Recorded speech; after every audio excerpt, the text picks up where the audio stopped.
once again, get out and come back in. Okay, so I will share, and hopefully this will go well. Yeah, if the quality changes, let me know. Do the best I can. Okay, so I have this here. I do have my conversion sheet. Oh, there it is. Okay, I'm trying to get everything on this close to each other right there. The conversion sheet will be right here as I need it. And this would be up here. Yeah, I know there's a lot of pages, but okay, can you all see this? Is it better? Oh yeah. Okay, good. So once again, back to the question. And let me make sure I am recording. It shows right here. Yes, I am recording. Okay, so it shows right here, we have a fruit drink that is sold in bottles containing 1892 milliliters. We are asked to express the volume in cubic centimeters and in liters. So I know it's been worked out, but I want to start from a fresh page. So right here, we're going from the amount 1892 milliliters to centimeter cube.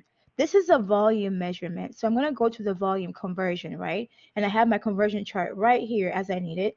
And the second one is from milliliters to liters, right? Also a volume conversion. So I need to get my two conversion factors. So I'm going to click down here, drag this up as I need it. Let me see over here, volume. I have milliliters, right? Oh, look at that. Milliliters to centimeter cube is right here. So I'm going to write in the back the conversions I need, milliliters to centimeter cube. Essentially, 1 milliliter equal 1 centimeter cube, right? And I'm being told, let's see, I have to go from milliliters to liters. Do I have that conversion here? I actually don't, but I can use this one right here. It says 1 liter equal 1,000 centimeter cube. So after I copy my conversion, let me move this out of the way. I have a system here. There it is. So I can see all three screens and navigate. Okay, so I'll start with the number given. My goal was to go from milliliters to this, but because I didn't find a conversion from milliliters to liters, I have to change this and say I can actually go from centimeter cube to liters, right? Based on this conversion here. Okay, I'll start with my given number. It's 1892 milliliters. I got my conversion factors, so I'm going to be using that. I'll use the first one because 1 milliliter is 1 centimeter cubed. Okay, this and this cancel out, and my answer is some number centimeter cubed. Since the conversion factor or the multiplier is just 1, it's going to be 1892. Okay. Now in this case, my numbers is all right. 4 significant figures, 4 significant figures, 4 significant figures. No need for me to round up or down, right? It's literally the same number. Okay. Now I'm done using that. They want me to go to liters. I'm going to start with my answer up here because of the conversion I found.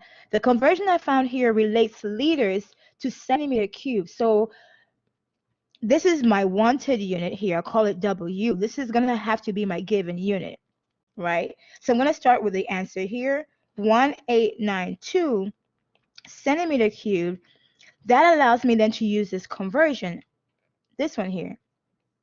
And the way I use the conversion, I put the 1,000 centimeter cubed on the bottom and then 1 liter on top, and voila.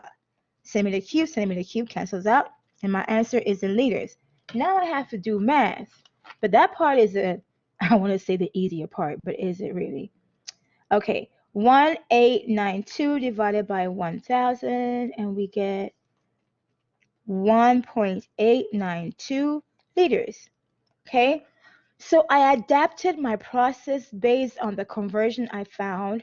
I was being a little lazy because I could have really worked a little hard to find a conversion between a milliliter, a liter, or use the conversion I already know.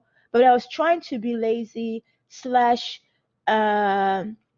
what is it? Think outside the box. I call it being efficient. Okay, let's go with that. Yeah, I like the way you think. I mean, you can go with 1 liter is equal to 1,000 milliliters and then use that conversion instead. And in that case, this would be your wanted unit, this would be your given unit, and you end up with the same answer. Okay? So the key to picking the correct conversion factor is the ideal conversion factor will relate, or the equality will relate your given unit to your wanted unit. That will be the ideal. Sometimes it takes 3 different conversions or 2 or equalities for you to get what you're looking for. Anyway, so here are my answers. The first one, the second one, and I am good to go. I've answered the questions they were asking me, right? And then we finally get to significant figures. Okay, so I have scribbles here. I was trying to download my new PowerPoint, but I finally figured out how to do it. I didn't really have time because I had to address some other things in between my classes. So I was on the phone and I was talking to people and I was like, oh, well, I'll just erase as I go along. So we're now looking at significant figures, and I want to talk about, pun intended, the significance of significant figures. When we're using significant figures, our goal is to minimize experimental errors. Minimize experimental errors, and to ensure that everybody ends up with answers that are very similar. One of the things that chemists aspire to in a lab is for everyone to, if they're performing the same experiment, to come up with the same results, to have precise experiments. I mean, they want accuracy also, but repeatable experiments. So if you're doing an experiment and you're in Kansas or Texas or Louisiana, the goal is if you can mimic the experimental conditions, all 3 groups can get the same answer. And if you can minimize errors, you're more likely going to get the same answer. Well, where do we get errors from? A lot of places. Sometimes the person that is reading the equipment doesn't know how to use the equipment very well, so you can use the wrong equipment. Or the person can be, because they don't know how to use the right equipment, they're reading it wrong, not observing meniscus, right? So we're being told in general, when you're reading a number from the lab, there are 2 parts of the number. You have certain digits. These are called certain because they are trusted. And these numbers appear on marks. Okay, these numbers are certain or they're trusted because they appear on marks of the equipment you're reading. So we're told here, when you are recording any kind of measurement, the recording you're making should indicate the size of its uncertainty. So most of the time when you have some kind of scale, depending on the amount you pay for the scale, in this class here, we ask you guys to buy a scale, and we say, please buy the scale to the plus or minus 0.1 gram. What we're saying is, make sure your scale can read to 1 decimal place. Why? Some of the experiments you're working on, the change will happen at this level.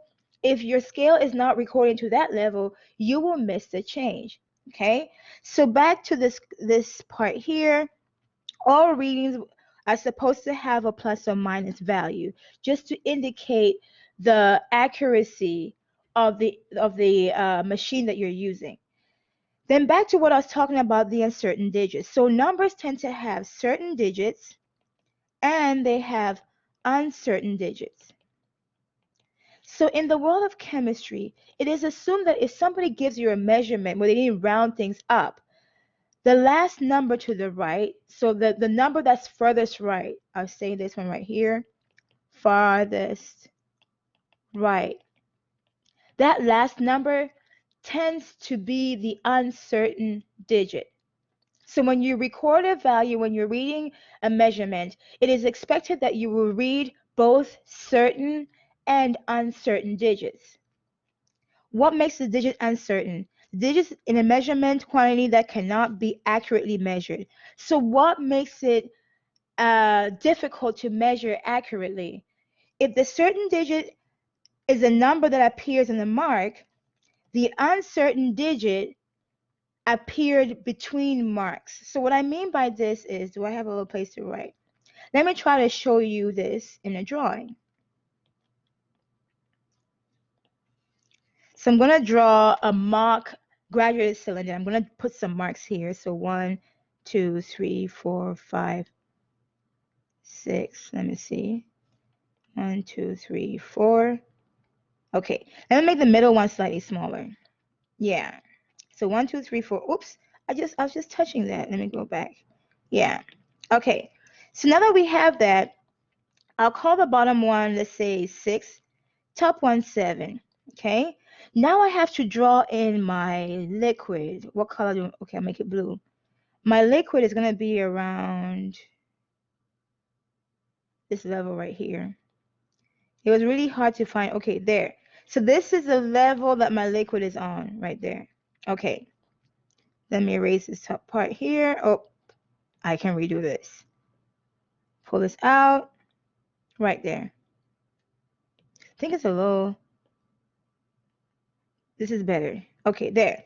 So this is where our eye is, and our eye is observing there.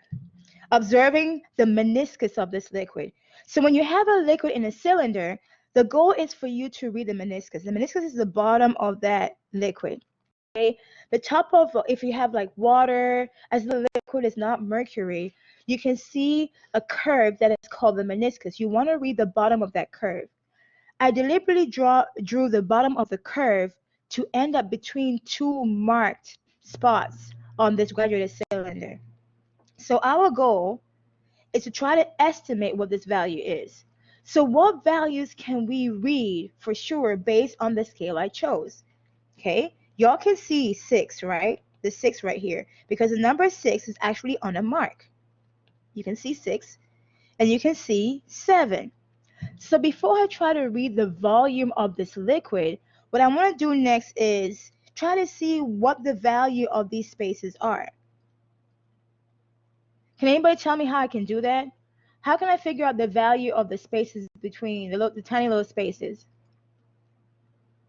This space right here. How can I figure out the value? Yes?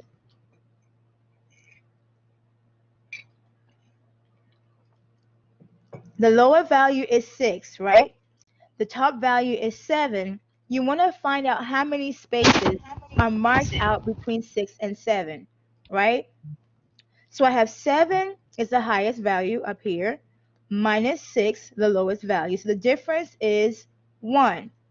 1 is equally divided through how many spaces? I'm going to count here. 1, 2, 3, 4, 5, 6, 7, 8, 9, 10. Oh, okay. So I have 1. This is a milliliter. Okay, I'm assuming that. Then I have 1 milliliter divided equally between 10 spaces. That means each of these spaces between these marks is 1 divided by 10, making each space 0.1 milliliters. Does anybody have questions about this? So I'm spending time on this so you guys know how to read the volumes in different graduated cylinders that are marked. Okay, I haven't even started reading the volume yet. Okay, so each time I move one space, I'm moving up 0.1 milliliter, right? So I start with 6, I move up 1, 2, 3, 4, 5. What would you call this part here? This mark? The halfway mark? Okay, so it's the halfway mark. What number will you assign to the halfway mark? Oh, 0.5 or... Okay, so this is actually at 6.5. Okay, so based on where the halfway mark is, 6.5 will be one of those certain digits. Why is it certain? Because that number lands on a marked spot. That number is actually marked on the device, right? The graduated cylinder. And then the mark right above it is also marked, or this spot right above it. And what would you say the spot is? If this is 6.5, what is this next spot right here? 6.6. 6.6. Very good. So 6.5 and 6.6 are both certain digits. Why? Because those numbers lie on a marked spot in the graduate cylinder, right? But the actual volume that you're trying to read lies somewhere between these two certain digits. But what is it exactly? Well, this is where we have to guess.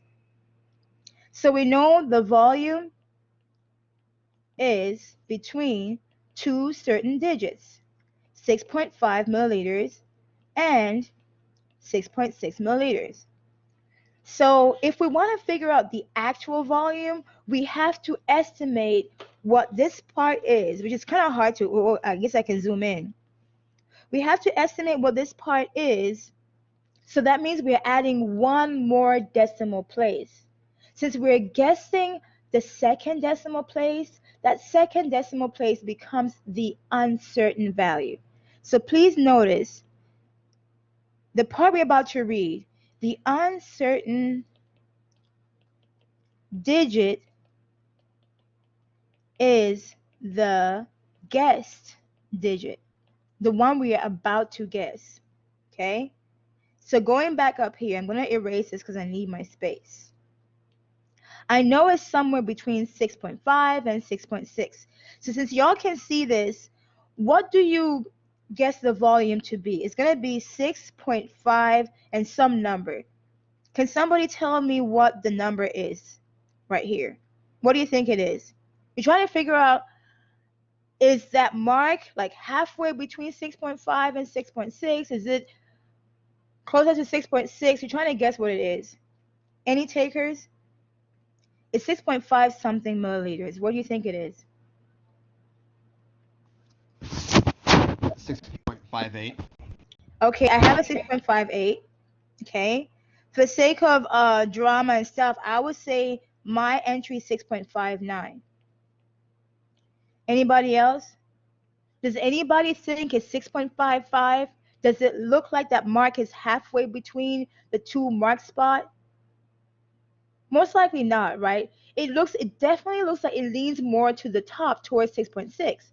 So if I decided 6.59, he decides it's 6.58, somebody says it's 6.57, then you can see what digit was guessed. The last digit right here, we all guessed this. So where does significant figure rules come in? In significant figure rules, at some point when we do our math, all of us will be, when we're doing math, will be asked to approximate our measurements to two significant figures. When we do this, this first person will get, let's see, 6.6 milliliters. Second person, 6.6 milliliters. Third person, 6.6 milliliters. Then all of us arrive at the same number, even though the original number we read was different because of our estimated value. So remember, this last number here is the estimated, aka the uncertain. The ones that were actually attached to or assigned to a mark are the certain values. Okay? So once again, you go to the lab, you take a measurement, they expect you to set some numbers, the certain ones and the uncertain ones. So this is a question that a lot of students want to ask me, but they don't know how to ask. How do you know how many decimal places you're going to have in a value? It depends on what decimal place the last certain digit is. If the last certain digit, say the reading was just 6, and this is the last certain digit, then for you to add an uncertain digit, you'd have to add one more decimal place. That will make the first number certain. Okay, this would be certain. This one here, uncertain. If you had 6.512 and all of these were certain, because when you looked at your device, all of a sudden I can't spell. When you look at your this number marked on it, and you had to estimate one position, you need to add one uncertain digit. The uncertain digit is always one above or one more decimal place beyond your certain digit. Does that make sense?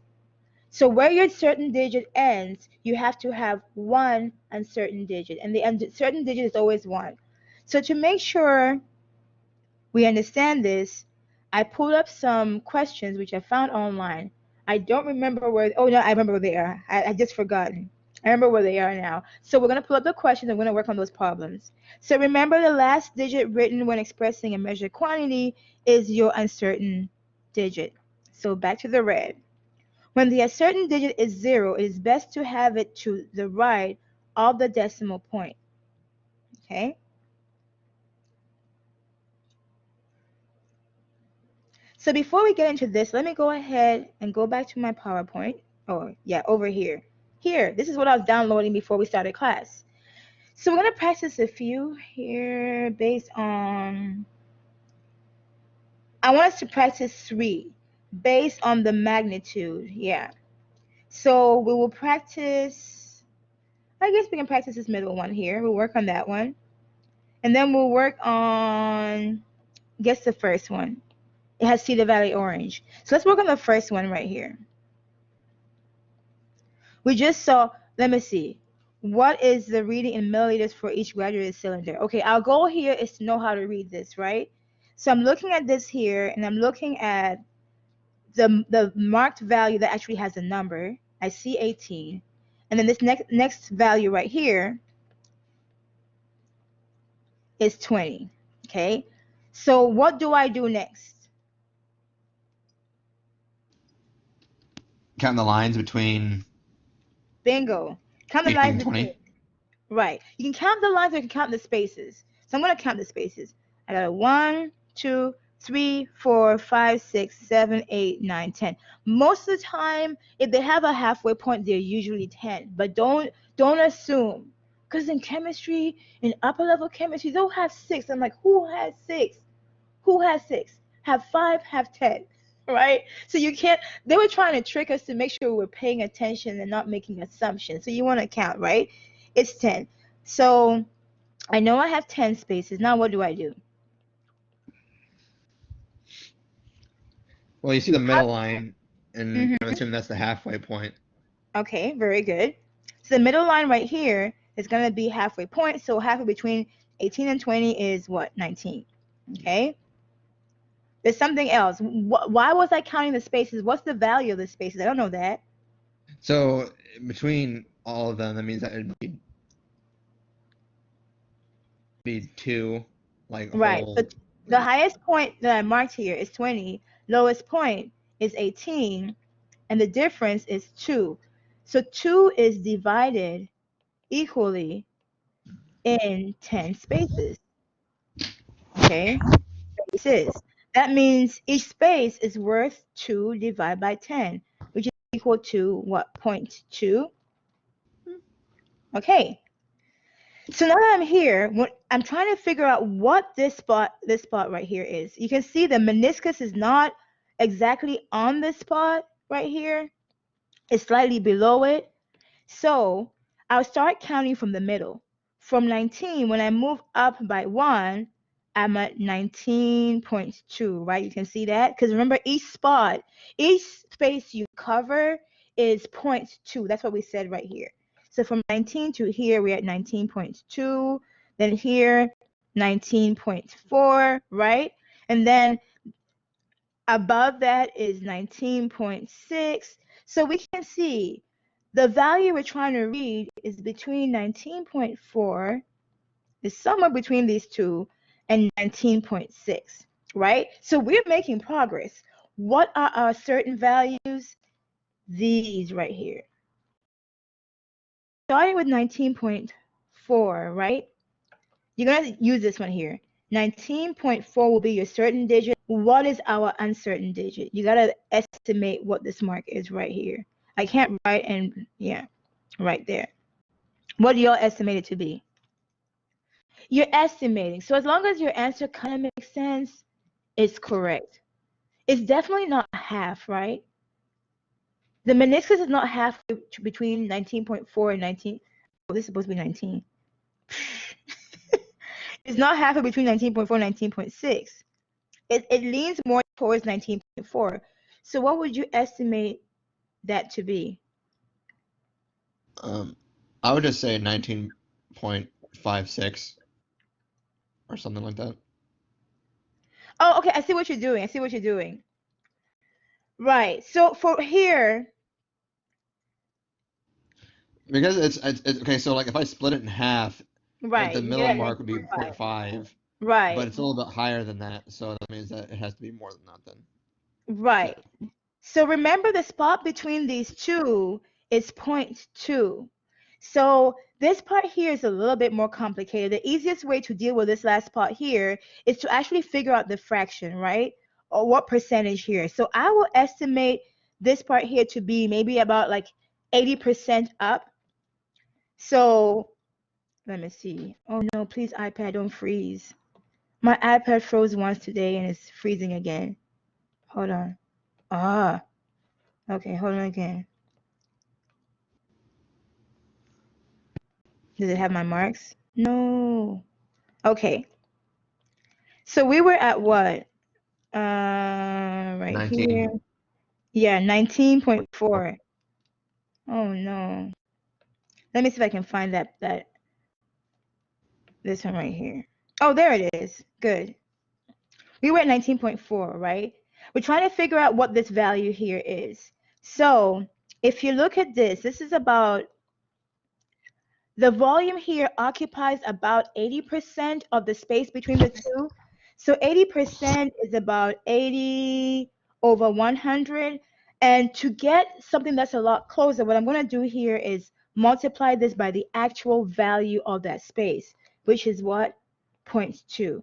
I know it's a little bit more math, but this helps you figure out a number that's more realistic. Now, what he did was a little bit more, I mean, you use intuition to figure this out. So I'm going to say 80 divided by 100 times 0.2 gives me about, okay, see, we come up with very similar answers. That means this is about 0.16.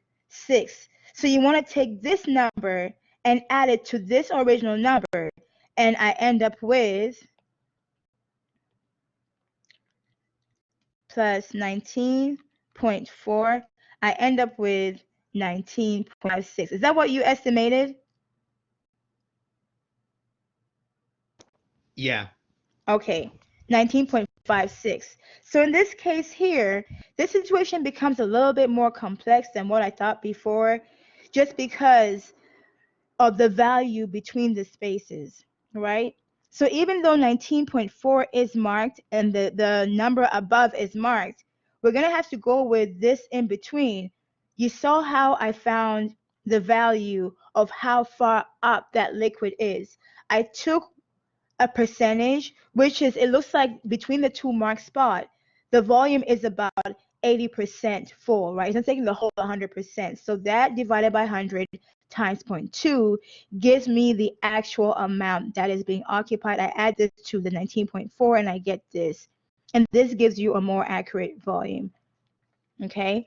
So I can write here 19.56. Now in this case here, since the method I use is more certain, this here will still be estimated to be the uncertain number, because they usually guess it to be the last one versus the last couple. And then of course, these two are more stronger than even that one here, but these two tend to be the certain digits. So as far as your homework is concerned, when I finally get the right homework, which once again, I'm having to re-record this. I do apologize. I realized that the homework I assigned for chapter 3 is technically chapter 2 homework. So it wasn't the best system. Okay. So let me see. Based on that, let me try to find the difference between this and this. We got here. We can work on this one. We can work on this. This next one here, I have 40. This top part here is 50. We'll just do 3 and then we'll move on. So that means that in between these, this middle part here is 45, right? So the amount between the spaces, I think it's 10. 1, 2, 3, 4, 5, 6, 7, 8, 9, 10. Okay. 50 minus 40 makes 10. 10 divided by 10 equal 1. So this should work out nicely, right? Between each of these spaces is pretty much 1. So between these two and this part here and this part here, what can we say? The actual value is between 45 and 46.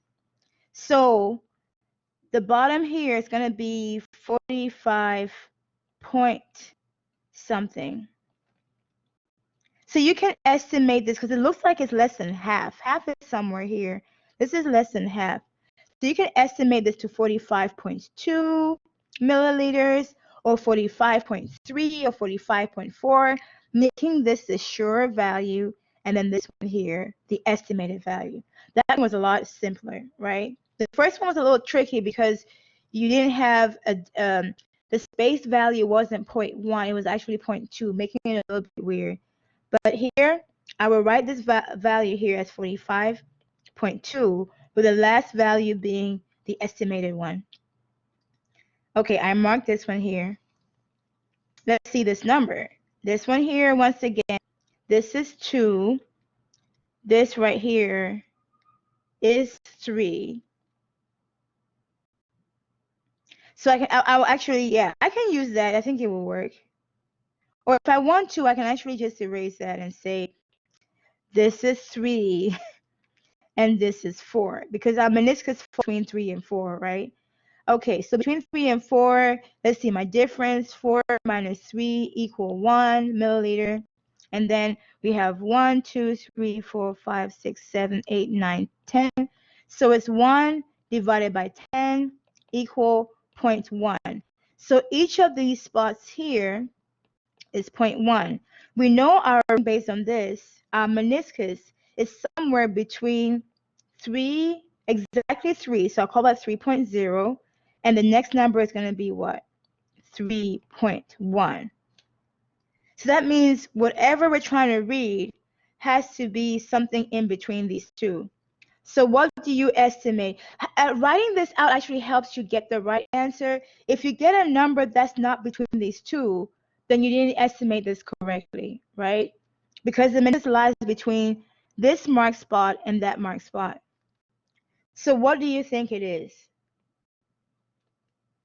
3 point what? It can be above this, right? Yeah, this might be like 3.03. Okay.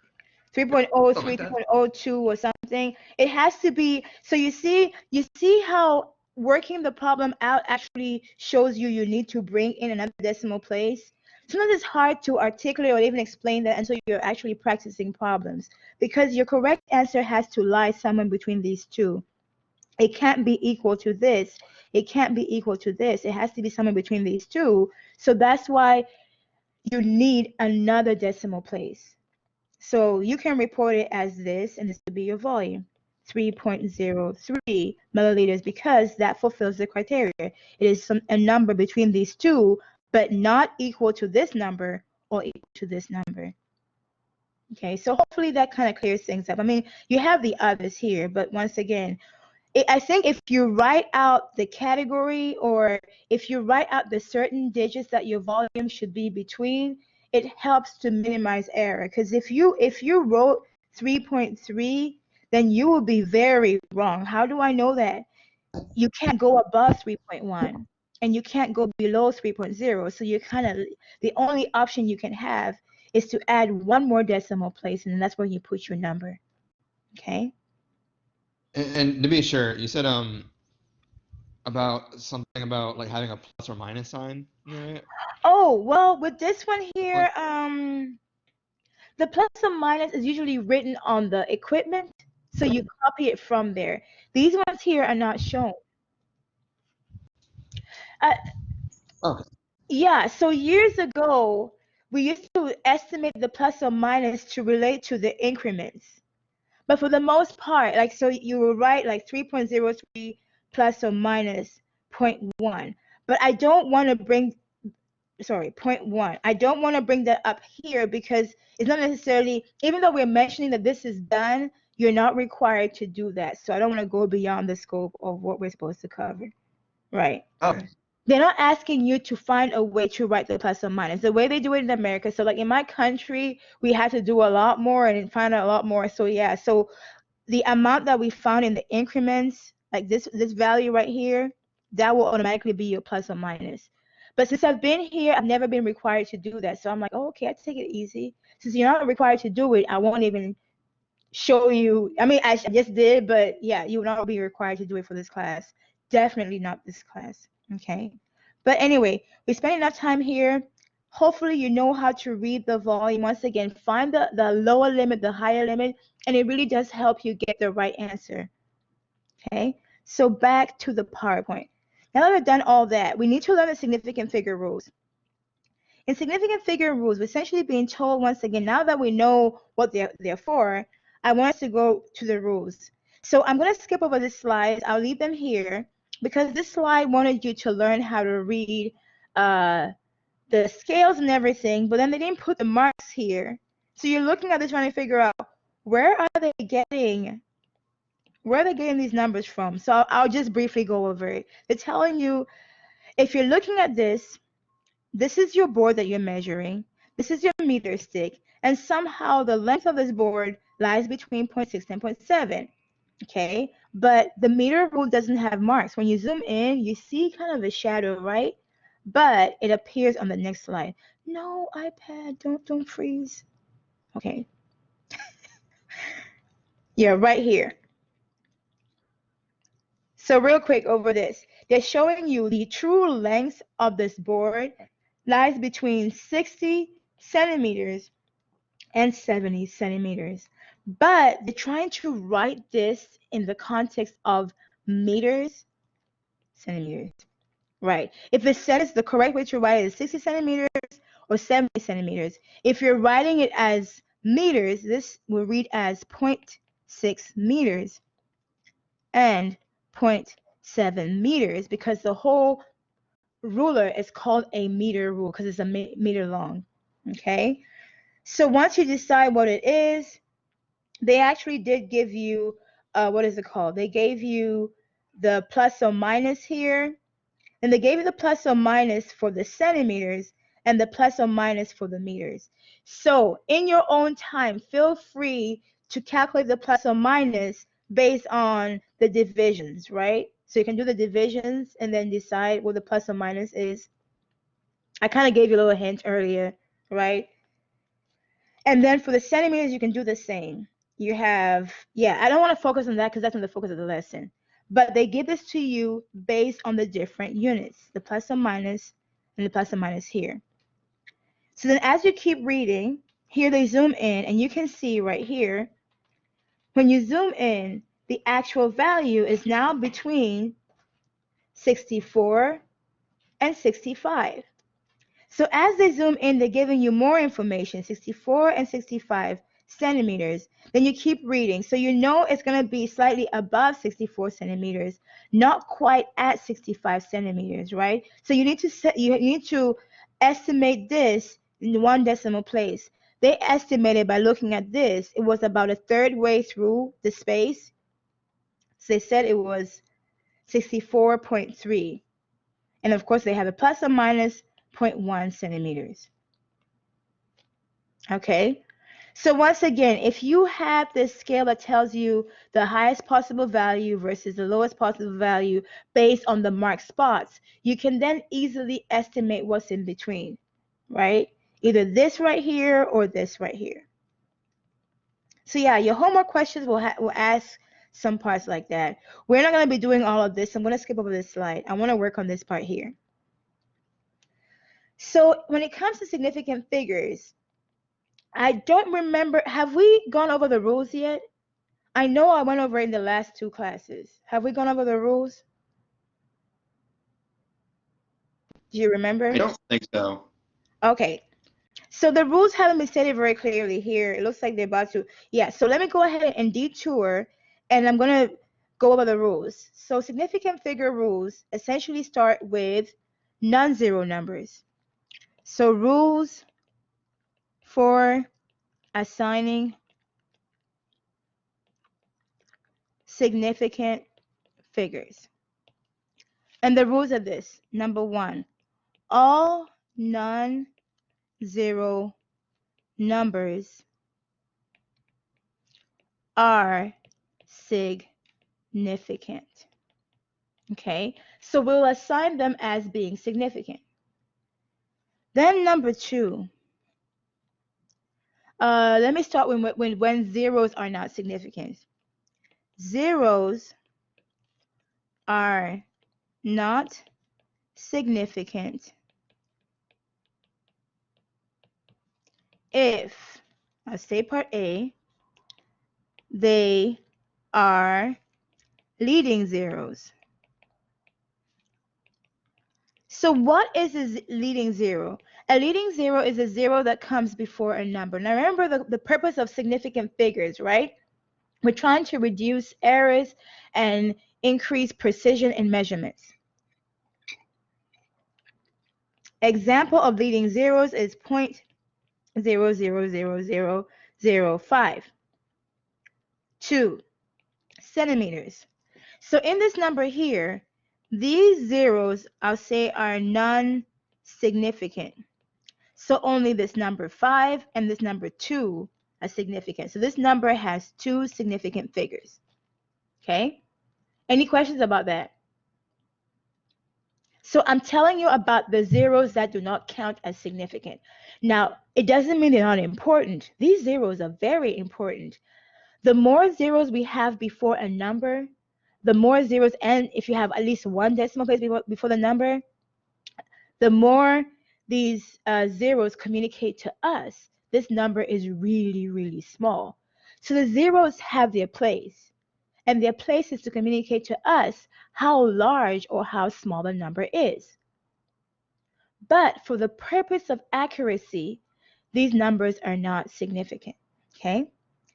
B, they are trailing zeros. Okay?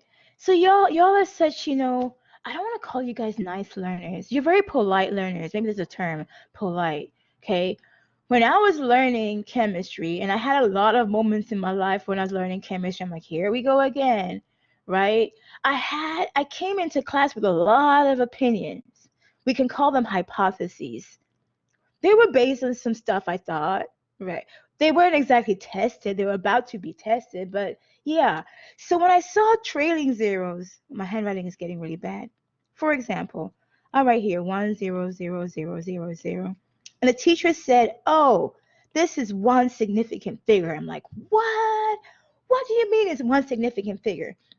If somebody told me I had $1,000,000, trust me, those zeros are very significant. But the teacher did not specify the purpose of significance is not to say valuable, is to make sure we have less error. Okay? What is the purpose of these zeros? These zeros communicate to us. If it was money, this is a lot of money, right? But for the purposes that we are trying to accomplish, which is cohesiveness in the lab, reproducibility of data, those zeros are not significant. Okay? So here, if that really bothers you and you're saying, well, does that mean we can rewrite this number as 1? No, you can't. If you want to capture the size of this number, you can rewrite it in a scientific notation. So you write it as, so this is the proper way to rewrite. You can rewrite as 1 times 10 power 1, 2, 3, 4, 5, 6, 6. There. So you just captured what the chemistry folk are trying to communicate. That all these zeros that you wrote here are really unnecessary. You could actually write this number like that and still maintain this as one significant figure while you're saying this number is really large. Okay? Any questions about this? Does this bother anybody? If it doesn't, we're good. Okay? It bothered me as a learner. I mean, once I got how scientific notation then comes in and saves the day, I was a little better. I was like, I guess we can live with this, but okay. Anyway, so the 2 times zeros are not significant when they're leading zeros and when they're trailing zeros.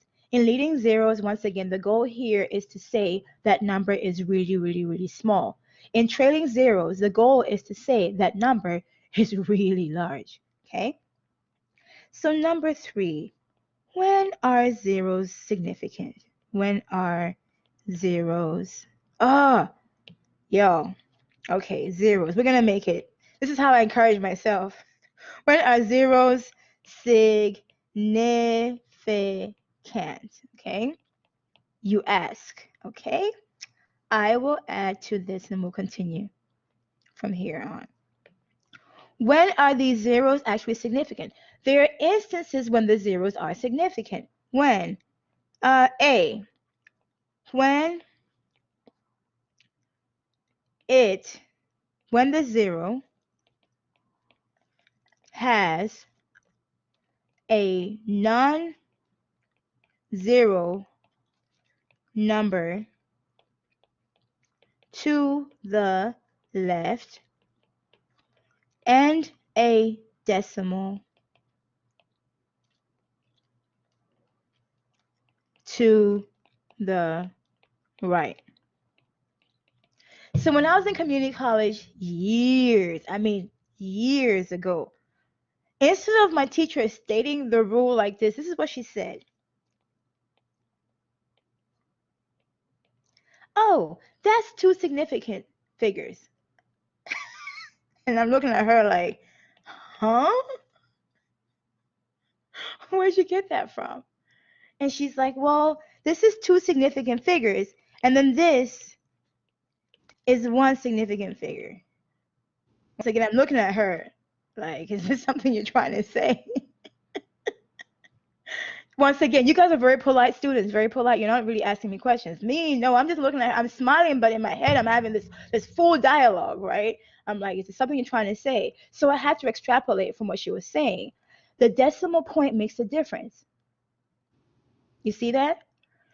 When the zero has a non-zero number to the left and a decimal to the right, that zero automatically becomes significant. When it just has a non-zero number to the left, no decimal to the right, the zero is not significant. She could have said that, but she didn't. So she looked at me and I looked at her and we looked at each other and then she kept going. Anyway, I'm not doing that to y'all. I'm actually trying to say it. Okay. Actually explaining. We what? I said, yeah, like you're actually explaining it versus just. Yeah, and if I don't, call me out. Tell me, can you please explain that? You know, I just feel like one has to explain stuff. Okay. The other one is when zero is between non-zero numbers. For example, 707 pounds. This is three significant figures. Okay? So I'm giving the scenarios where the zeros are significant. On the other hand, if I say 770 pounds, this is two sig figs. Can somebody tell me why that zero is not significant?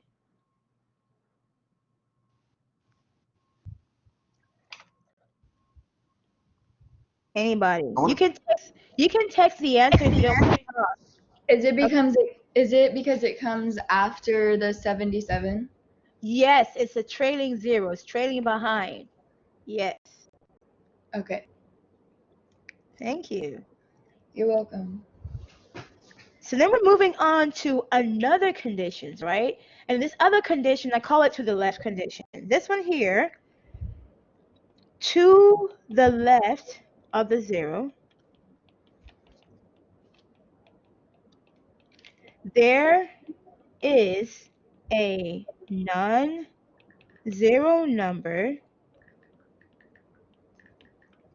and a decimal. Okay, so you have a non-zero number and then you have a decimal, and if those two conditions are present, that makes the zero you're focusing on significant. Now, does it have to be in that order? No. So I'm going to write here, order does not matter as long as both conditions are met. So I'm going to write a number, a ridiculous number, 1.0000000. 1, 2,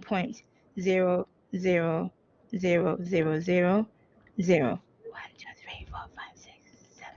So this number here has 7 significant figures. Because to the left of each of those zeros, somewhere to the left, not directly next to it, but just somewhere in the left. There is a non-zero number. Yeah, this one. Check. There's a decimal. Check. Making all those zeros on the right significant. Any questions about that? So they're just significant because they're to the right of the decimal. And the non-zero. They don't really add anything to the number.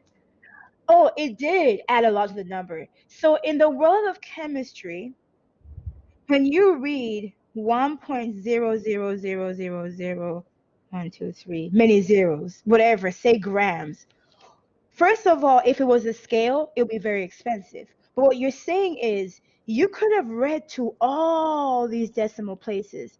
But since you were not able to read to all the decimal places, you just put the zeros to recognize that those decimal places exist. So in the world of chemistry, all these zeros after the decimal and the non-zero number are significant.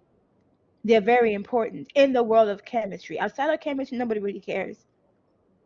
Okay, so the rule is if you have a zero and to its left you have a non-zero number and a decimal, those zeros are significant. Remember this, the context of all of this is what's happening in the lab. So I think I mentioned last time the different prices of the scales, and those scales that have many decimal places cost a lot of money. We're talking like 10,000, 20,000, well, maybe 3,000. The one we have in the lab is like 3,000, 4,000. Okay, they're more expensive.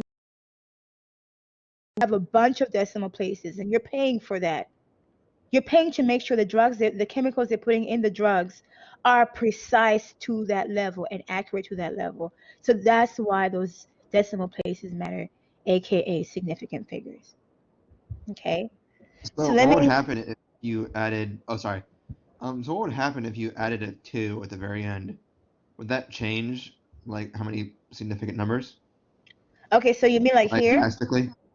Yeah. So let's say it was 0.0000002. You know, at the very But end. then the one is still there. Yeah. Yeah. Would it then be like only 2? Yeah. Since what makes this okay, so if I change this number by adding a 2 here, the zeros are still significant, but there are two reasons why they're significant, not just one reason. The first reason is the reason I just wrote. To the left of all those zeros, somewhere to the left, there is a non-zero number, and sorry, non-zero number is 1 and a decimal point. But the second rule is these zeros are sandwiched between, not directly, indirectly, between 1 and 2, making them doubly significant. But it still only counts as 1, 2, 3, 4, 5, 6. Wait, what did I write in the beginning? Yeah, 1, 2, 3, 4, 5, 6, 7. Now it will count as 8 significant figures because the 2 is significant. Okay. Yeah. Gotcha. So the 1 is definitely significant. So is the 2, but now all the zeros are significant. Okay. Okay. So pretty much this is the gist of significant figure rules when you have to identify the numbers individually. Okay. So let me see. There was that slide I was trying to have us answer, but we had to go through the rules first because somehow I feel like the rules were somewhere here. But once again, it's okay. I went over them. So now we're looking at this right here. Now we can answer this, right? How many significant figures are present in the quantities below? Ignore the answers. The answers are staring at you in your face, right? Just looking at you. But let's see. So, okay, how about this? Since the answers are there, let's acknowledge them, right? We have the answers here. So I'm going to ask you, why is this 0 significant? I mean, it's obvious. 1 is significant, 9 is significant. But why do you think the 0 in the middle is significant? Because if they're saying we have 3 significant figures, they're obviously giving credit to the middle 0, right? Why is that 0 significant? Any takers? Because it's after the decimal. It's on the right of the decimal. Okay, it's not just on the right of the decimal. There is something else on its left. Because of the 1 also before it, and then 9 after? Okay, so there are two rules that make this zero significant. The first rule is to the left of the zero, you have a non-zero number. That's this one right here, and the decimal, right? Remember, the order doesn't really matter as long as they're both to its left. That makes the zero significant. The other rule is the zero is sandwiched between two non-zero numbers. So I can see two rules that make the zero significant. I could defend that with two different rules. Okay, very good. Okay. So yeah, that makes the zero significant. The most challenging number to argue for or against significance is zero, because non-zero numbers are always significant. So you're not really arguing for or against because it always is, right? Okay, so according to them, these zeros are not significant. Why? Because non-zero numbers are always significant. That means these two numbers are significant. So why are those four zero numbers not significant? When you say not significant, like what is it not significant to? The purpose of significant figures is knowing how to round up or down so everybody can have the same numbers when you're working in the lab. So significant does not mean important. It's natural for people who are just learning significant figure rules to hear the word significant and assume importance.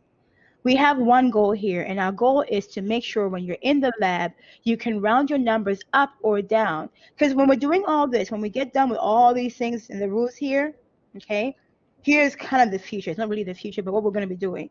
We're going to So be it's adding significant to numbers. rounding. Yes. We're Okay, going I to add numbers and then round based on significant figure rules. The context is lab. Outside of lab, those significant figure rules have zero value. I mean, thank God, because in the bank, once again, $1 million better be $1 million, right? Right. So yeah. purpose is just to round up or down in the lab to make sure everybody's following the same rule, everybody's getting the same number. That's the only purpose of this. Significant does not mean important. It just means for this purpose here and this purpose only, it's important. Outside of the lab, significant numbers have no significance. I'm sorry, y'all. At some point, when the week is about to end, I'm just like, weekend. Yeah. Yeah, that's the purpose of Yeah, the definitely rules, feeling right? that. Yeah. So yeah, that being the context, we are learning how to round up or round down. And this is kind of the work we're doing to prepare for that. Yeah, so from here we have two significant figures. And so yeah, when you get the corrected homework, once again, I apologize. You will be working on problems where you have to round up or round down to the assigned significant figure number. So the example here, as we're rounding off, right? You're given this long number, and we're told to round, at some point here, we're told to round to three significant figures. So what you would do is you start counting from the left, right? I mean, correct. And you start counting the numbers that are significant from the left. This is significance. This is your first number, your second number, your third number. So essentially, you're going from left to right, yeah? 1, 2, 3. Your cutoff point is right here. So 1 makes it 1.42 make it. And you're going to pretty much drop off all these numbers here. But as you look at your numbers, you notice that the number right next to 2 is 5 and above, right? You have a 2 and 7. This number here is equal to 5 or above. For that reason, when you round all of these numbers off, you have to add a 1 to the 2. So then this number reads, when it's rounded off, it reads as 1.43, and the rest of it drops off.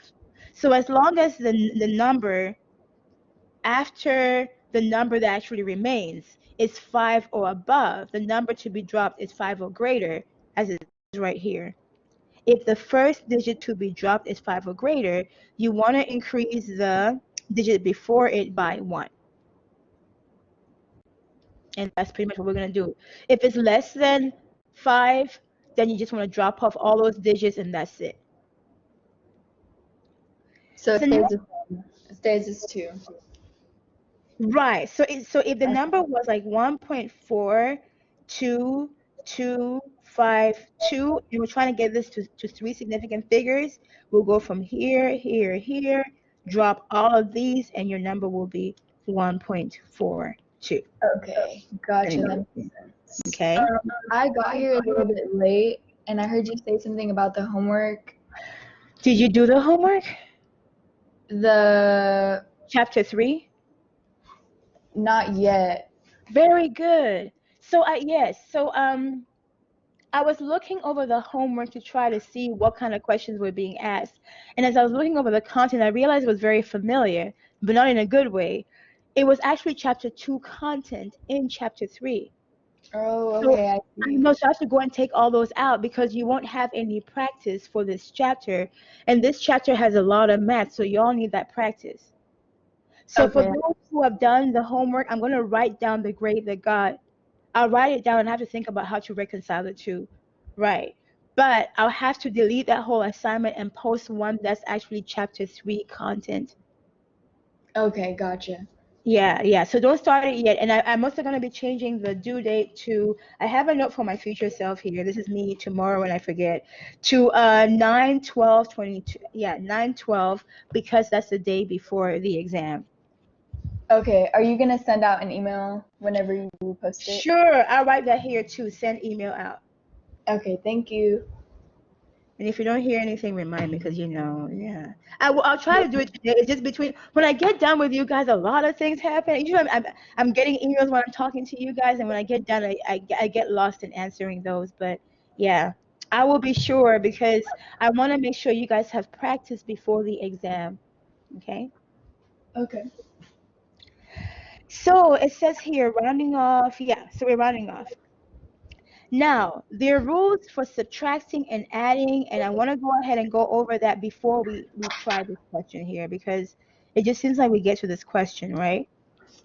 Okay, so when it comes to subtracting and adding, I'm going to write here rules for subtracting, I think that's how you spell that, and adding in significant figures. So here it is. The screen messed up again. Oh no. No, not a Blackboard, lot. why? I can kind of see it. You can see it? It's just a little Okay, bit hold on like. a second. Oh yeah, Maybe I I'll see. crack It this says up my in a second. status. Come on. Yeah, I can't see anything. Okay. My feedback. What should my feedback be? Can you all see my feedback? Yeah, Miss Riley. I'll say slower. Hold on. Oh no, because if I leave, I have to stop the recording. You know what? It'll be fine. I mean, the recording is really to help you guys. So, let me see. Oh, I need to leave quickly. Sorry. I'm trying to decide. I'm like, no, I'm going to leave. I have to leave before 5 or else I can't come back. Okay, sorry guys. Wait, something is happening. Something is happening. Can they reset it before I leave and come back? Oh, can you not screen share anymore? Okay, hold on a second. Did they fix it? Okay, hold on. Let me try to.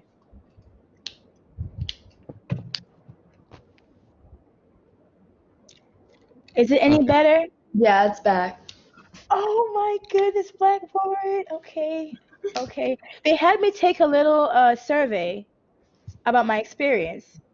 And there was a smiley face and a sad face, and I chose the sad face. And then they reset it. Okay. The goal is to get your answer in the correct significant figure, right? But the way they go about it with the rules of subtracting and adding is, let's see, perform operation,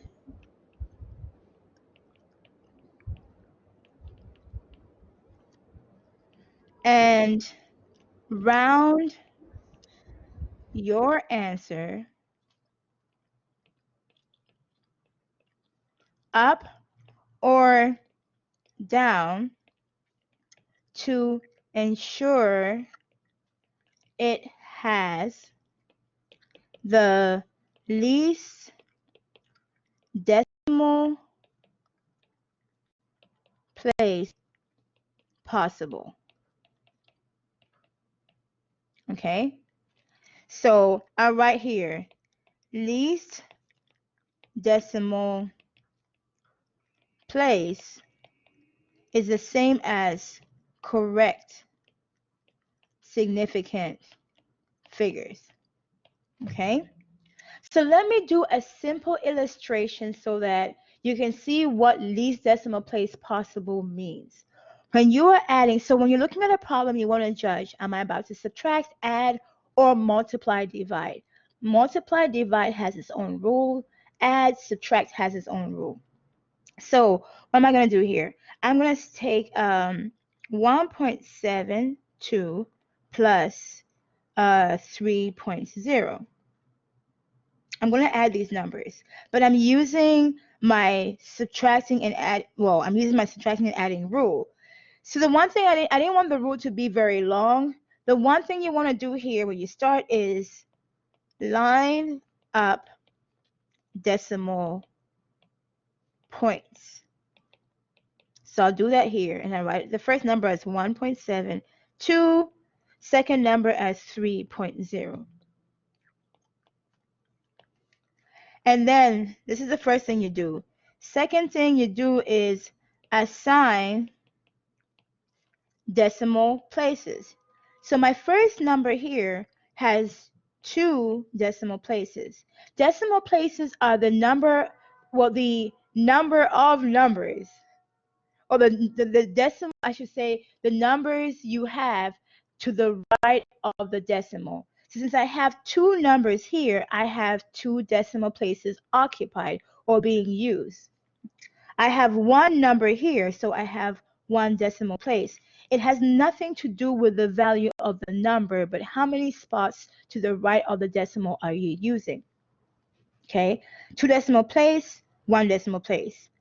You want to make sure whatever answer you get, once you perform your operation, your answer should have the least possible decimal place. So looking at these two, this is the smallest one. Round your answer up or down and make sure it has the same number of decimal places as the least decimal place possible. So before I even get my answer, I can say my answer must have 1 decimal place because this one here is the least decimal place of the 2 numbers I have. Okay, so now I'm going to do my operation with my calculator. It's that time of the week, so I'm going to do it with my calculator. I don't trust myself at this point. 1.72 plus 3.0, oops. 1.72 plus 3. 472. Thank you, You're 4.72. Okay, now I need to have 1 decimal place. So they usually draw a vertical line like this, okay, to show the cutoff point. The cutoff point is between these 2 numbers right here. So I'm going to round this up so I have 4.7.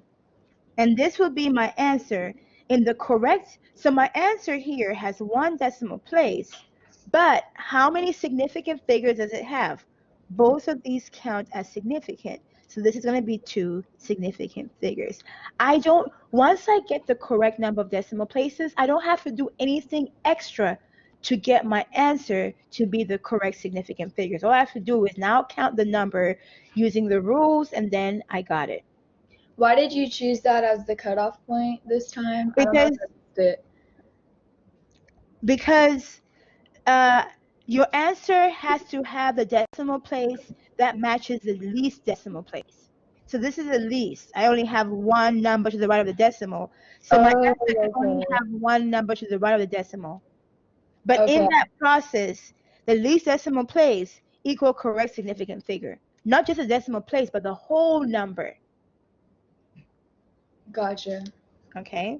That's why, yeah, it's very important for y'all to ask questions. I'm glad that you're asking. Okay? So yeah, so once you're done with this, then we can go into this question right here. Because I feel like they kind of throw you right into this question first, and you're like, wait a minute, what? So in this question here, a student weighs a beaker and 4 different substances using different balances. The individual masses and their sum are beaker, and they gave us all these numbers right here. Oh, I forget, I'm supposed to pretend I don't see their work. I forget about pretending. Okay. So even though they have their work here, we're gonna write it out ourselves. we have 319.5 for the first number right here. The next number is, I put my decimal here. This is the next number I'm trying to write down. So to the right, I have 460. These are grams. And then 20. Then I have the decimal. So you want to line up your decimal. I have 0 for this number here. 0639. And then this number here, the decimal again, I have 642. You're trying to line up your numbers and your decimals. 4, 5. And my final number here, 4 point, is it 173? 173. Do I have another number? Grams. Oh, okay. So they gave us the total, right? Okay. So giving us the total, we're supposed to do what with this? I'm guessing just round it up. That was a weird question, but if we're supposed to just add these, you will add all these numbers. Once you add all the numbers, remember these are all grams. I'm going to go through and assign significant figures, right? I have all my decimals lined up. I know from the top, my cutoff point is right here. Why? Because the top number has the least decimal place. It has 1 decimal place. The second number has 3 decimal places. Third number, 4 decimal places. Fifth, 3 decimal places. Sixth, wait, 1, 2, 3, 4, 5. Oh, this is fifth, sorry. 3 decimal places. Okay, this is the winner right here. So my answer, whatever I get, has to be rounded up or down until I have only one number to the right of the decimal. So when you do your math, I'm just going to write the number they have down. I have to make sure that the decimal points are maintained in order. They have 3, 8, 9, 8, 3, 8, 9. So you can see this position here remains. All these numbers drop off. Since the 3, the number next to the number that's going to actually remain, this 3 right here is less than 5, all these numbers just disappear and drop off, and we're going to round our answer to 389.8. We have 1 decimal place. You can see that, right? This whole number has 1 decimal place, but this whole number has 1, 2, 3, 4, 4 significant figures. Because the way we count decimal places and the way we count significant figures are not the same. Okay? So, oh, I guess the rules are down here. I talked about this earlier. I was like, what is that slide? So when we come to the rule of multiplication or division, here's the rule. It says, when you're multiplying and dividing, round off your answer to the same number of significant figures as the smallest number of significant figures in the measured quantity. So what you want to do in multiplying and dividing, you don't have to line up your decimals this time. This time, the bottom line is answer should have least decimal place possible. Okay, your answer should have the least sorry, did I just say decimal place? I meant significant figures. Oh my goodness. Significant figure possible. Because I looked up and I'm like, oh, we're multiplying. Right. So you want to go ahead and assign significant figures to your numbers. When you're done with that, then your answer has to match the least significant figures possible in the given numbers. So in this question here, we're told if the mass of a 1.00 liter gas is 1.436, what should the mass of 0.0573 liters of gas be? Okay, let me pull up once again, get a new page so I can start from scratch. So we're told 1.000 liters of gas is 1.436 6 grams. So we're given the volume, we're given the mass, right? What is the mass? So what is wanted is grams. And what is the mass when the volume is 0.0573 liters? So based on what I'm reading up here, we're essentially told that this volume here relates to this number here. There's so many ways you can look at that. Since this volume here relates to this number here, I'll actually write that out as an equality, like 1.0, hold on, 1.000 liters equal 1.436 grams. Why? They are related to each other. When you have this volume, you have this mass. And by doing that, that makes this number here a simple number. So in our conversion, I'll start off with my simple number and do my conversion using this right here as a conversion factor. So I'm going to write it like this. Oops, I don't know why the square came in. I think I lingered my pencil too long.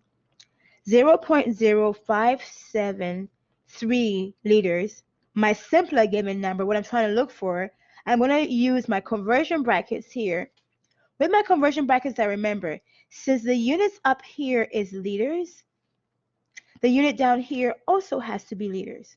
So I'm going to write this here, 1.000 liters. And this number goes with this because they're related, right? In the question, they were related.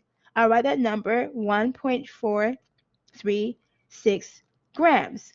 All of these numbers were given to me in the question. I'm now going to take some time to assign significant figures right after I cancel out my units. Liters up here cancels out with liters down here. Now my sig figs. This counts, this counts, this counts. 3 significant figures. All these numbers count.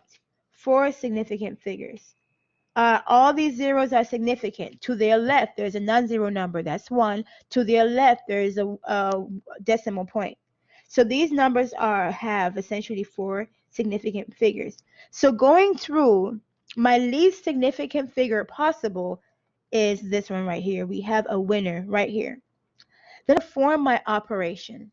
In my operation, I have 0.0573 times 1.436 divided by 1. I get 0.082228. Okay, so I have to round up. This is my first significant figure, first, second, third. So my cutoff point is right here, right? So this rounds up to 0.0823 grams. Okay? And that's what they have right here. So once again, assign the significant figures to only the given numbers, not the conversion factor you found. So use these numbers you find here from the chart to determine your significant figures. Only the numbers given to you in the question. Okay? So then from here on, what do we see? I'm trying to see, do we have a PIMDOS problem? Okay, but since I wrote it down here, if you are given calculations where you have addition, subtraction, multiplication, division all together, you want to use PIMDOS and apply each rule as you go along. So let me see if I can actually work out a problem. Okay. So I would say 3.1 times 0.7330. I put this in parentheses. Now say plus 0.1. I'm not trying to create an impossible situation, but the goal here is for us to use PIMDOS, right? So you look at your operation, you have multiply, you have add. Okay, we have to use PEMDAS. With PEMDAS, you do parentheses first, and then you have to add eventually. So I'm going to do what's in the parentheses first. In the multiply rule, our goal is less significant figures, right? So I'm going to assign this here. This is two significant figures. This here is 1, 2, 3, 4.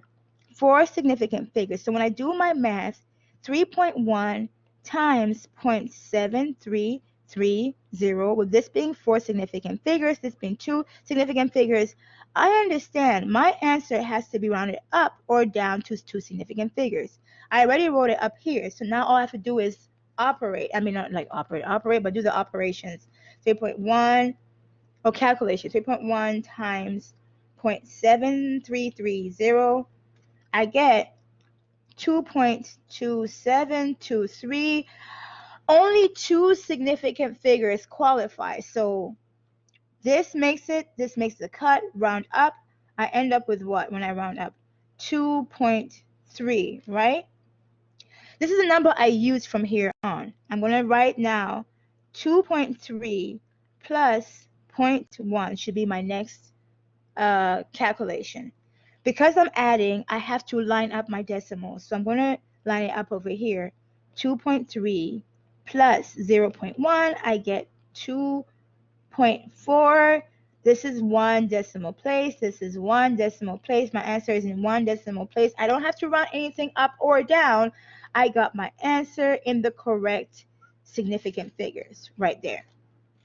So you do the operation and then you apply the rule as you're doing the operation. Okay. Some books do it differently, but this is the easiest way, so I'm going to show you that way. They're showing you conversions here. This is just a few conversions. The chart I gave you right here has a larger list of conversions, and they're organized in a much better way, right? So you can see that here you have the length conversion, length conversion, mass conversion, volume conversion, as you need them at your disposal. They have just one of each right here, okay? And they also have more length, mass, volume. So as you need them, feel free to go over that. Okay, so with this one here, we haven't gone over this. I'm just gonna erase that. Let me just add a new page. Go faster that way. Wait, oh, I'm right here. Okay. So in this problem here, what are we trying to solve for? Let's see, erase, come on. So we're told a soft drink manufacturer is converting from USC units to metric units. If the quart bottle initially is to remain at the same volume, what number of milliliters? So we have 1 quart. Okay. If the quart bottle initially is to remain at the same volume, what number of milliliters should be printed on the label? In other words, we're going from the bottle being 1 quart, is going to be replaced with milliliters. So we're going from a quart to a milliliter. So what I'm going to do here is just go to this part here. A quart is a volume measurement, right? So let me go to my volume section. Do I have anything that has quart in it? First one, no quart. Quart is QT. Here, I have a quart right here. Do I have it somewhere else? Oh, here too. Anywhere else? Here. Okay. So I think I'll go I like this number here. I'll go my first one. So from here, I get 1 QT equal 0.946 liters. And I'm writing this down, and I'm going to show it to you when I'm done. Okay, but it's saying go from quart to milliliters. So this is what I have right now, but I need one that goes from liter to milliliter. Okay, so I'm going to go back here. Liter, milliliter. Do I have one here? Do I really need to go all those steps? Okay, I will, oh no, here it is. Here it is. 1 liter equal 1,000. I got it, milliliters. Okay. So I am done with this table. I can hide it down here. I got my conversion. So we're going from quart. We have to convert until we get to milliliters. I will write 1 QT is my starting point. So I just use my given number. Now I have to use a conversion that has QT in it. That makes this conversion here the next one to use. I put my 1 QT on the bottom. I write my 0.946 liters here. I use this conversion. QT cancels out. My next conversion is 1 liter, 1000 milliliter. I cancel out the units. Now, based on what I have my right desired unit, right? Because I want to get, what is it? Milliliters. It's right here. Now I want to go ahead and multiply 1 times 0.946 times 1000 gives me, oops, that's not the right thing, 946 milliliters. Now with this question here, they didn't exactly give us, I don't know where they got this 1.00. They didn't give us an actual number with significant figures. They should have. They just said the quart. It would have been better to say 1.00 so we can know exactly what the the significant figure is. Okay, so I'm going to leave this answer as is. This is my correct answer. They have that right here, and I have this answer right here. Yeah, we do the conversion right there.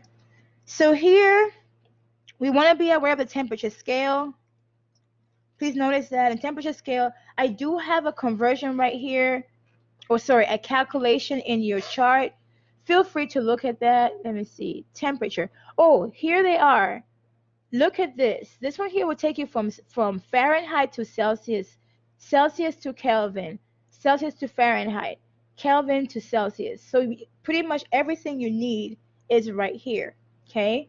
Feel free to print that out for your use. It is a very useful sheet of paper. I found it online years ago, and it's been very, very useful in my classes. So it'll be useful for you. I have mine printed out. It's not laminated, but I have it in one of those sheets, the plastic sheets, so it doesn't get wet, and I use it a lot. Okay, it's very helpful.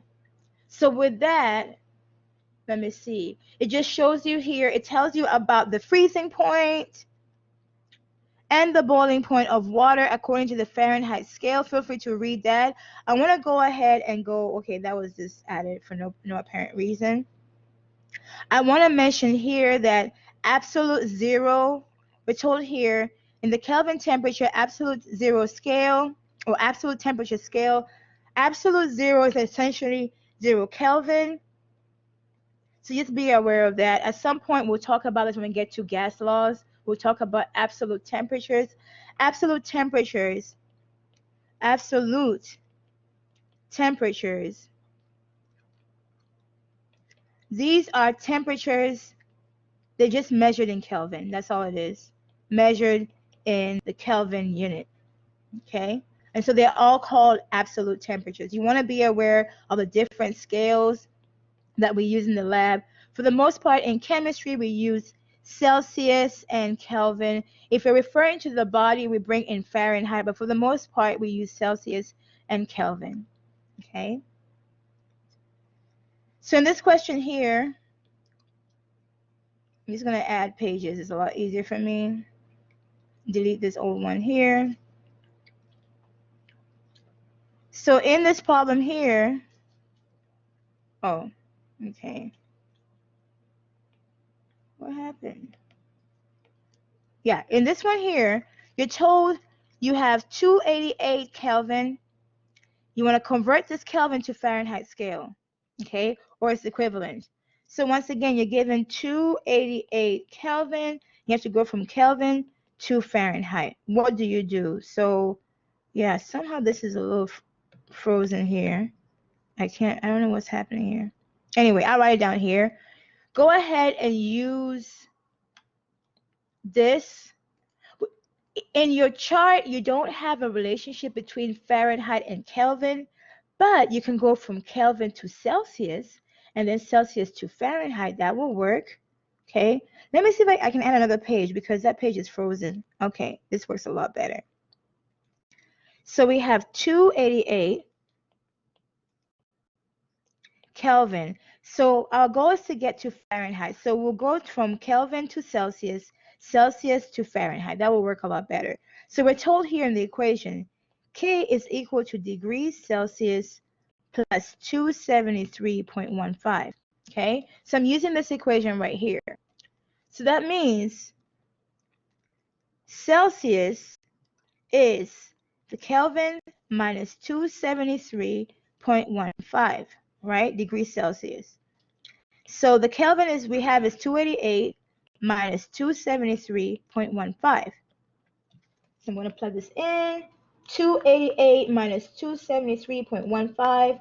And what do I get? Right now I'm getting just 14.85 degrees Celsius. Okay. Once I have that, I'm now going to go back here. I'm trying to get to Fahrenheit. So once I have my Celsius, I can use this equation right here. And I'm going to write this down.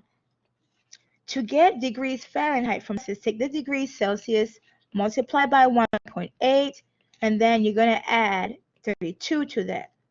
Okay. So once I have this, I'm going to hide that. My degrees Celsius is 14.85 degrees Celsius. I want to multiply this by 1.8 and then add 32, right? I can just remove this here because that's confusing for the units. I put the number here. When I get done, my answer will automatically be in Fahrenheit. So 14.85 times 1.8 equal plus 32. I end up with 58.73 Fahrenheit. And this is the answer I get in Fahrenheit. So let me check and see what they have. Okay, they actually rounded up. Okay, they rounded up to get 59, but what I have is pretty close. So when you approximate this, you get 59 degrees Fahrenheit, which is the answer they got. Once again, you see how I wrote the formulas. We do not have a direct conversion from Kelvin to Fahrenheit. So you have to go from Kelvin to Celsius to Fahrenheit, okay? Because there is no direct conversion using the formula. Okay, oh, now the page works.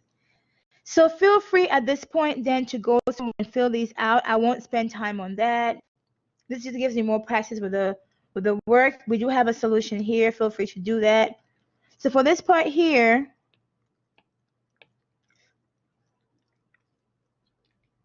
we're just trying to talk about proportionality and density. And so we're told here that it is possible to describe direct proportionalities between measured quantities with equivalencies. We're told that the direct proportionality between measured quantities yield two conversion factors between those quantities. So the point here is to talk about proportionality behavior seen when we're dealing with density. Okay, so they're talking about how mass and volume ultimately are proportional to each other in density. So I'm going to skip over this slide because they're trying to say the same thing over and over again. Our purpose here is to relate mass and volume. If you were working this out in the lab, this will actually be a very neat lab. You will have different objects and you'll be asked to measure their volume and their mass and relate it to each other. And what you would notice, which I'm going to add a page here, then come back to this page, you will notice that if you have the mass of an object or mass of different objects, and you're comparing the masses as their weight versus the volume, let's say the mass is 1 gram, 2 grams, 3 grams, 4 grams, and finally 5 grams. You will notice the volumes of these objects will increase consistently. So the volume here can be, I'm just picking some random numbers, 10 milliliters, and then here 21 milliliters, 29 milliliters, 40.5 milliliters, and then say 50 milliliters. Okay, so you measured 5 different objects, compared the mass to the volume, and you're asked, how is the mass and the volume related? Well, you look at the trend. As the mass increases, so from this table I just made up, as the mass increases, the volume increases. So what can you conclude? Well, if one is increasing, if one measurement is increasing, so is the other. So your conclusion then can be mass is directly proportional to volume. Okay? So this is how you will write it. Mass is directly proportional to volume. And it's telling you that usually in chemistry, when you have two measurements that are proportional to each other and you want to make an equation out of it, the rule is to replace the proportionality sign with an equal constant sign. So I'm going to show you this. This is kind of, I don't call it a trick, but a thing you do in chemistry or physics. Replace this sign with equal and some kind of constant. So here I'm going to replace the proportionality sign with equal and the symbol D. The D here stands for density. So all this to say, when the mass is proportional to the volume, you can draw a straight line and get the density value out of it. So from here, this is a long way for us to get to the fact that density of any object is equal to its mass over its volume. Why? The mass of any object is always directly proportional to its volume. So you want to make sure you have this equation down. Density equal mass over volume. Okay, so then we're moving on.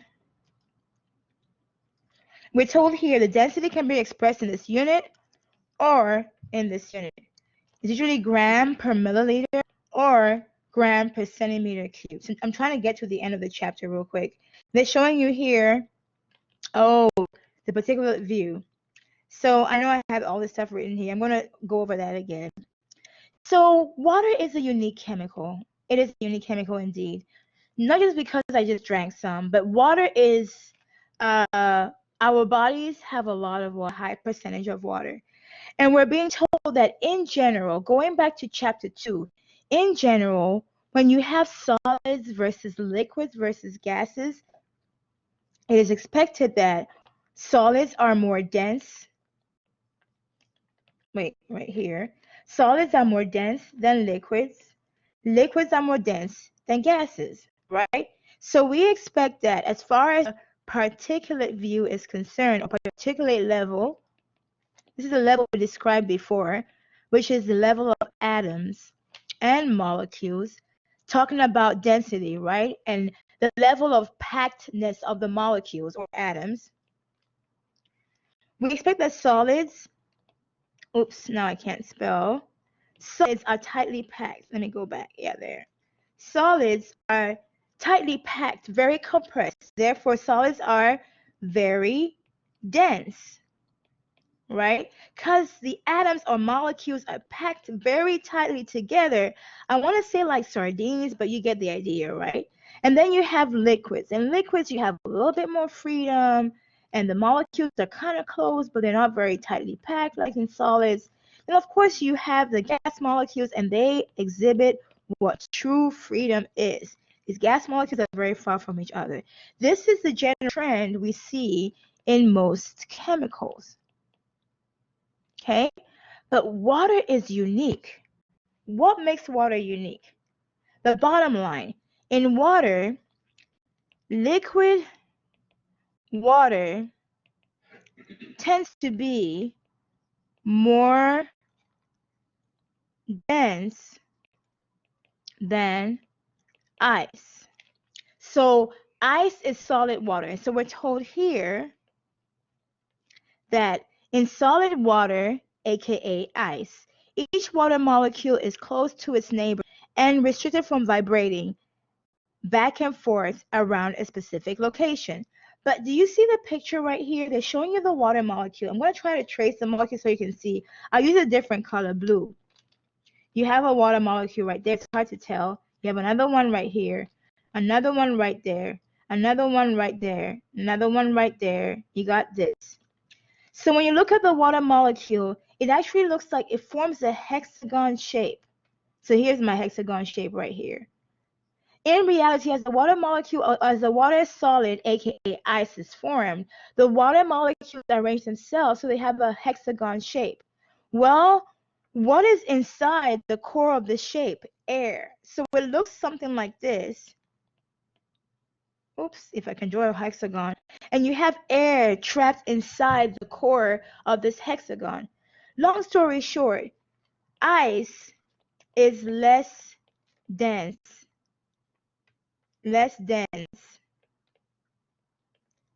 than liquid water. That's why when you're going out to drink or whatever and you have ice, water ice in a glass, the ice will just float. Okay? But if you're of age and you try to freeze alcohol, the alcohol will actually sink right to the bottom. Okay? So let me go ahead and move over here. They show that to you right here. Ice will float in water because ice tends to be less dense.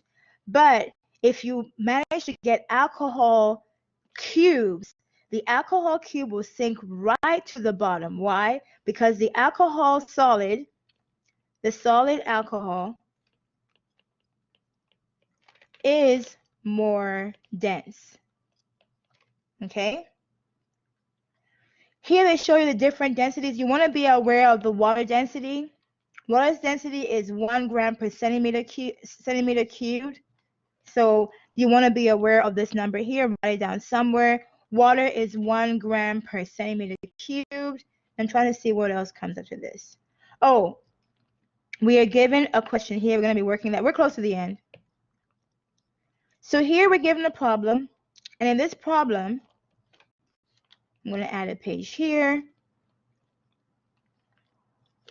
In this problem here, we're told a mass of 50, so we have mass 50.00 milliliters.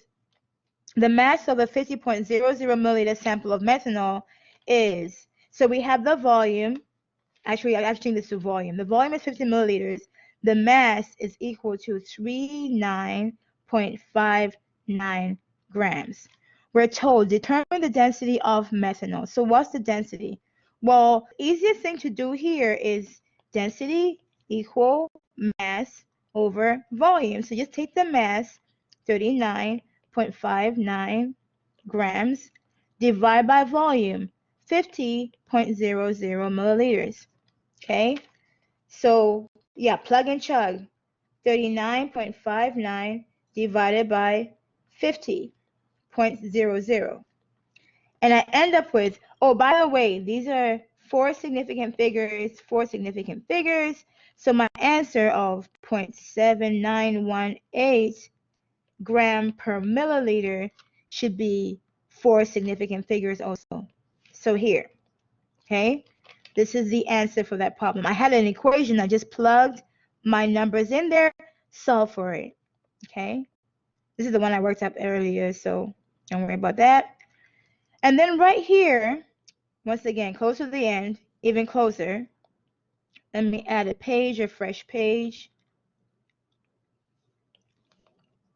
Yeah. So right here, we're told the density of a certain machine is, so right here, the density of the machine is 0.910 gram per milliliter. Find the volume occupied by, so we're given the mass, 196 gram of that oil. So let's find the volume. They didn't tell us the units of the volume, but since they just said find volume, you can say this unit here is a volume unit. It's okay to find a volume in milliliters. Okay, so in this scenario here, I'm given two numbers. The one on the right, the mass, is more simple. The density is more complex. Why is this complex?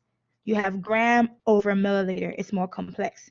That means use this as a conversion factor.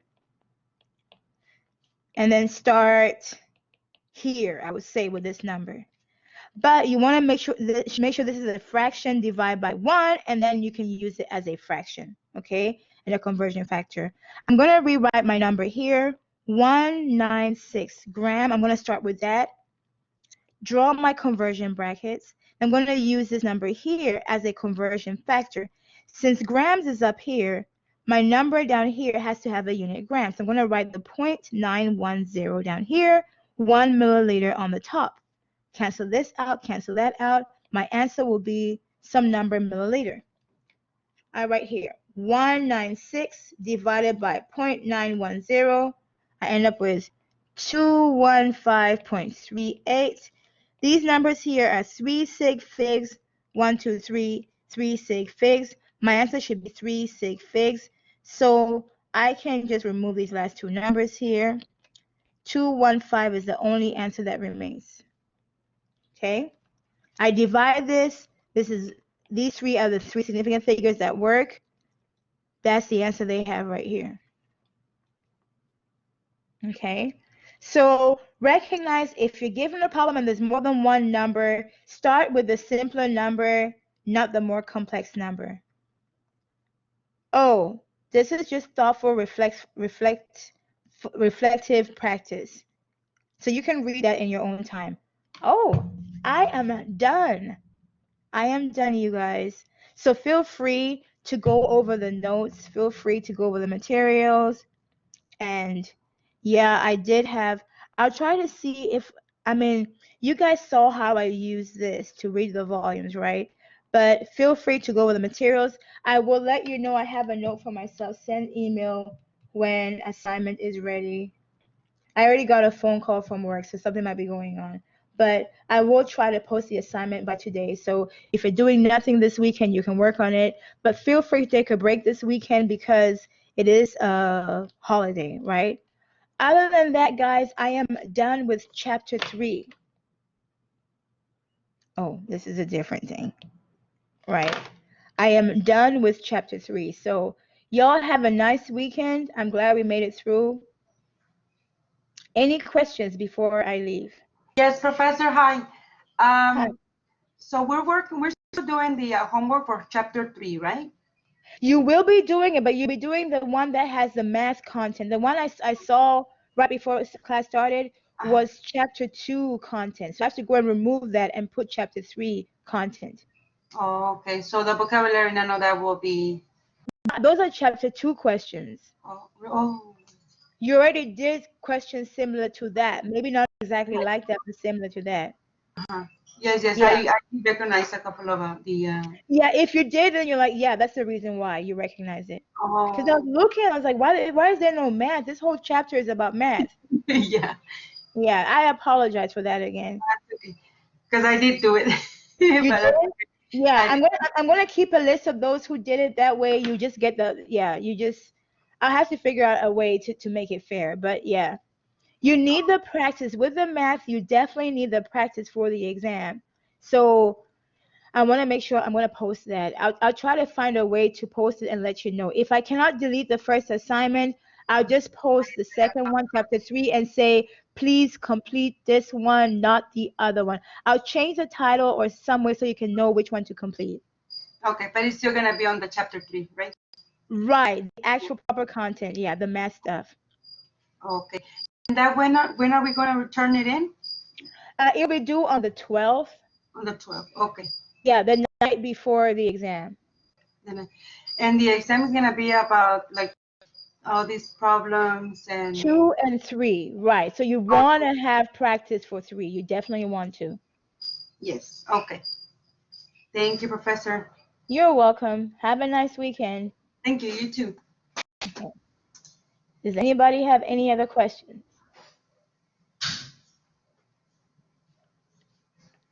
Okay, well, you guys have a nice weekend. I am gonna log off so I can handle the homework and then figure out why people are calling me. Okay, bye. Okay, how do I log off of this? Come on, computer. Okay.